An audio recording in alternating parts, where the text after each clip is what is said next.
So final question.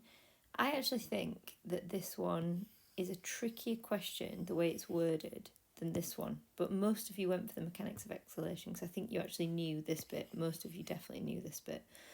The thing is with this, you've also, to get the 6 marks, you've got to talk about exercise and nail the difference between rest and exercise. So the obvious is obviously that we breathe faster, we breathe deeper, but also the key bit here was you had to talk about the accessory muscles. You had to say something about additional muscles being involved. So I'll show you what we mean here. Okay, let's have a look. Right, so the first thing is, this is how I looked at this question. It's about exhalation. We don't talk about inhalation. This is all about breathing out. So what's our theory?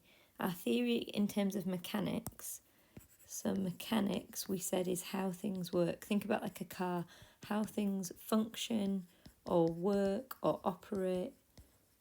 It's a term that means like how things move, essentially. So if we want to talk about the mechanics, it's not how are things controlled, it's about how things are like functionally working.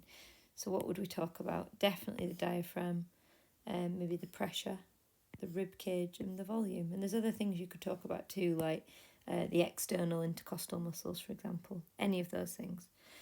However, we need to talk about exercise, so let's have a look. So deeper and faster, you might want to use your key terms, which is breathing rate and tidal volume. Those things are going to get bigger. Oops. And then this is the key bit down here, accessory muscles. So your accessory muscles are the additional muscles that we start to use when we're doing something that we call active breathing, rather than over here, passive breathing. Passive.